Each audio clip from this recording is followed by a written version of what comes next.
What makes a murder perfect?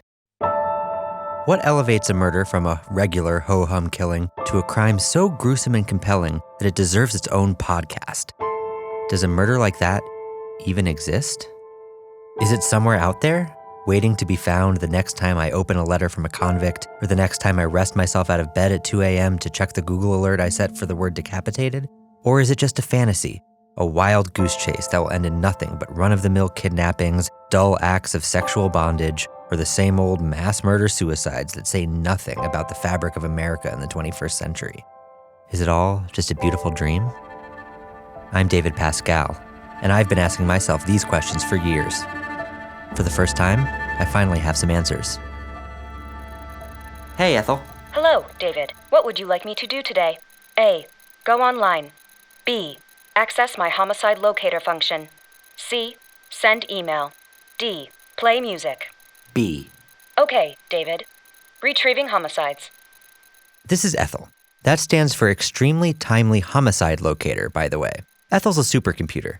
Onion Public Radio hired a team of engineers at MIT to build her in order to help us find the most interesting, violent, culturally relevant murder cases in America.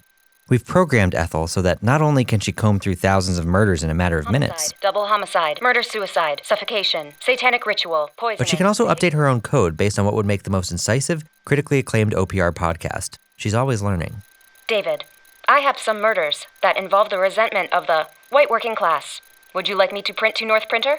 Yes. I've been working with Ethel for 3 years trying to find the perfect case. We never stop pushing.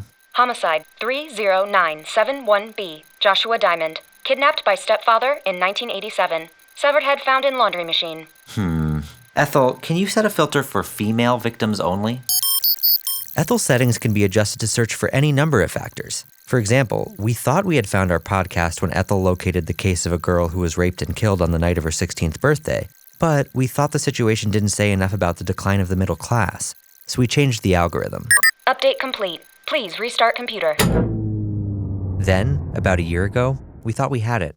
It was a case that involved a whole group of coal miners who were probably illiterate, but in a way that's charming and perfect, who went missing during a strike. The ideal case. We even started doing some preliminary interviews. Nobody ain't telling us nothing. Nope. They act like they just gone fishing or something, but we know. We know. They killed him. They ain't fishing. I miss my daddy. I miss my But then our dad. sponsor, Hillamonk Cheese, pulled out because they were dealing with a labor dispute of their own. After years of work, we were back to square one. But we didn't give up. Instead, we got better. We kept tweaking Ethel, hoping that the perfect murder was out there somewhere. Retrieving homicides.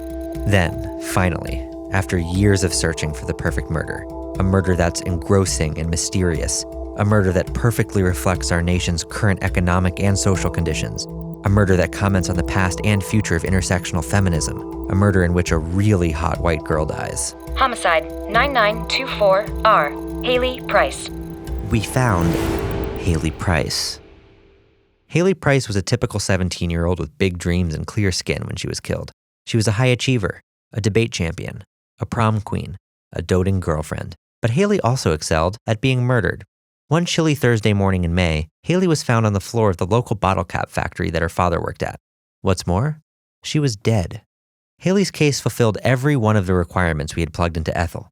It was gruesome. It was unsolved. It commented on the ugly underbelly of the American dream, the decline of manufacturing, modern beauty standards, the gig economy, factory farming, deforestation, saturated fats, the fragility of love, the golden era of television, and CO2 emissions. And most importantly, no one had done a podcast about it yet. 100% match. Retrieving coroner's report.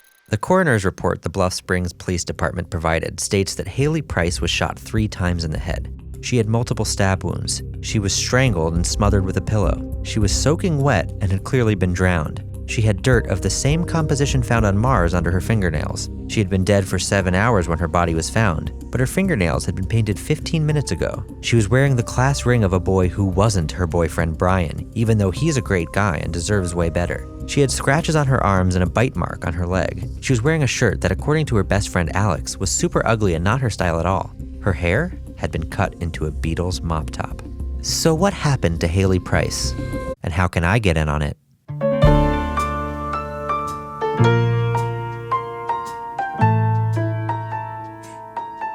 911, what's your emergency? It's a full moon. Horrible. Just horrible. I'd keep an eye on Calloway if I were you. What do you mean Hayley's dead? Oh my God, you didn't know? From The Onion and Onion Public Radio, I'm David Pascall, and this is A Very Fatal Murder. Morning there. Can I get you a seat? Yeah, that'd be great, thanks. Bluff Springs, Nebraska is a small town, not much more than a collection of barns and cars, but the people who live here love it. And if you're the kind of person who watches CBS and likes organized religion, it's easy to see why. Bluff Springs is safe. It's the kind of town where no one locks their door, and parents don't have to worry about letting their kids walk their hogs around the neighborhood at night. That's why it was so shocking to the people of Bluff Springs when this happened. 911, what's your emergency? I'm at the factory. It's Hayley Price, and she's dead. When Hayley was murdered, it shook this town to its core. After all, most of the people who live here had never met a podcast host, let alone a podcast host from New York City. They weren't used to stuff like this. I just can't imagine anyone in this town doing a thing like that. It's real sad. It's got everyone feeling on edge, you know? Everyone's kind of jumpy, I think. Horrible. Just horrible. Have you ever been interviewed for a podcast before? Well, I don't believe so. Life here is quiet. It's simple. A lot of the families in Bluff Springs have been here for generations. And as I drove through town and passed yet another novelty mailbox painted to look like a rooster, I couldn't help thinking, evolution is a funny thing. The town's main road is lined by a few small businesses, a pet store, a post office. Hayley's high school is there too. It's the type of school where the football field is bigger than the chemistry lab, and kids learn to throw a baseball before they take the SATs. The bottle cap factory where Hayley was found is on this road too, and a single wind turbine, which I assume provides the town's only energy and entertainment, just about a mile off it. On the side of the turbine, the name W.O. Calloway is painted in rusty red. You notice it right away when you take the Bluff Springs exit off the interstate. Since I got to town, I've been seeing this name everywhere. That's Calloway's turbine, yeah. Calloway? Sure, he owns just about the whole town, I'd guess. Factory, turbine. He owns my house. The pet store. Owns that seat you're sitting on. That huge freaking mansion? You seen that? That's Calloway's. It's basically Fort Knox. I saw him once being carried between two of his helicopters. I think he's fifth in line to be the king of the Netherlands or something. Heard he only eats goat. What's he like? Calloway? I've got no clue. Never met him. Never even seen him. Now, this is something I heard from a lot of people. W.O. Calloway looms large here, despite the fact that not many people have actually met him. Most people in Bluff Springs are employed by Calloway, either at the bottle cap factory or in one of his other businesses. But it is strange in a town like this, a town where neighbors stand in their yards talking and no one has HBO, that most people have never met their employer. Why? Could he be hiding something? And if so, what? Is he just an introvert? Or maybe he's gay and afraid to come out of the closet because the town will probably give him the chair for it. Or maybe he's a murderer. You all set, hon? Yeah, thanks. Hey, actually, do you know anything about W.O. Calloway? Have you heard of him? Well, he owns this diner for one thing. Never comes in, though. Always has his assistant come pick him up this potato salad sandwich he made us add to the menu. But I heard he only eats goat. Haven't seen a goat in this town since '73. Really? Well, then I'll have one potato salad sandwich, please. I was starting to get to know Bluff Springs, but I still wanted to get to know Hayley. So after I checked into my hotel and sent the OPR interns to pitch their tents on the side of the road, I went to talk to Hayley's parents. This episode of A Very Fatal Murder is brought to you by Complete Meal. Complete Meal delivers perfectly portioned fresh ingredients to your home, along with professional chefs to cook them, spoon them into your mouth, and move your jaw in a grinding motion. No more guesswork and stress when it comes to making, eating, and digesting dinner. Complete Meal chefs will even let you know when it's time to say, good, and I'm full. Complete Meal. She was just a happy kid, you know. And she would just come home and say, Daddy, I want to be an astronaut, or Daddy, I want to be a vet. I want to have 10 horses, Daddy. She was our little dreamer. I'm interviewing Hayley's parents, John and Bethany Price, in their home in Bluff Springs. There are little hints of Hayley everywhere, from the picture of her on the mantle to the couch she probably used to make out with her boyfriend Brian on. This must be really hard to talk about.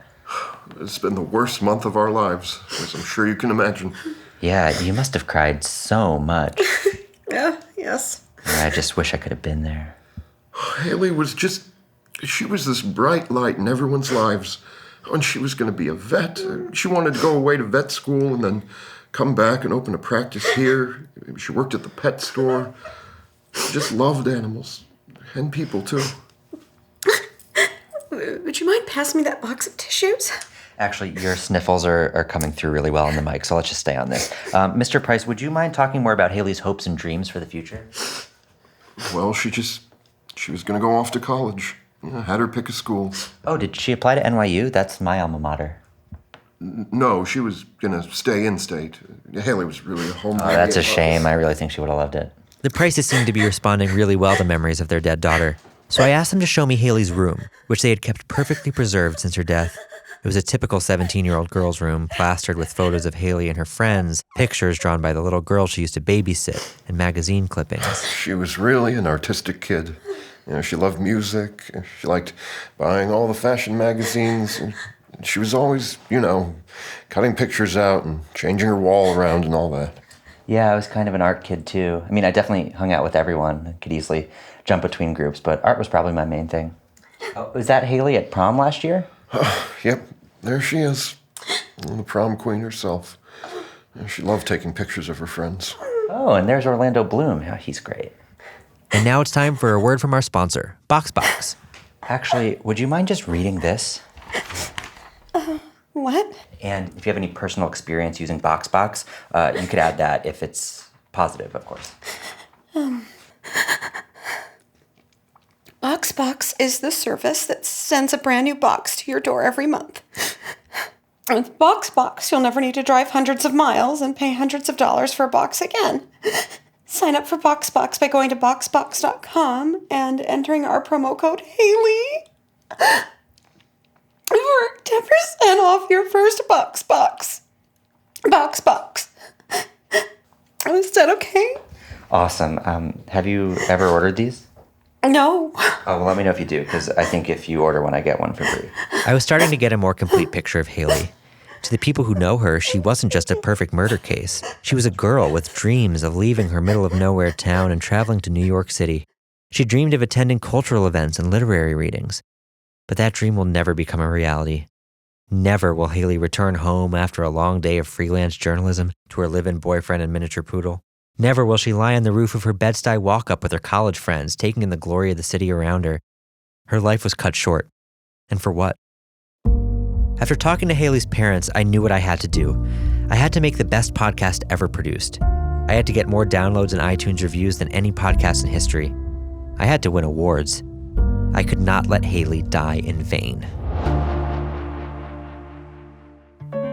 Coming up this season on A Very Fatal Murder. You are receiving a call from Bluff County Jail. I can't believe she actually died. It's so gross. That's very strange, David. Things do not add up. The full moon! Oh, fuck, run! You may now kiss the bride. I loved her so much, dude. But she never wanted to play paintball. Now I might never find out why. Visit our website to find pictures of Hayley and sign up for OPR Plus to get access to pictures of Hayley's corpse and hundreds of other corpses for just $5 a month. A Very Fatal Murder is brought to you by me, David Pascall, and Onion Public Radio. This podcast was made possible by the Make-A-Wish Foundation, Hillamonk Cheese, and listeners more generous than you.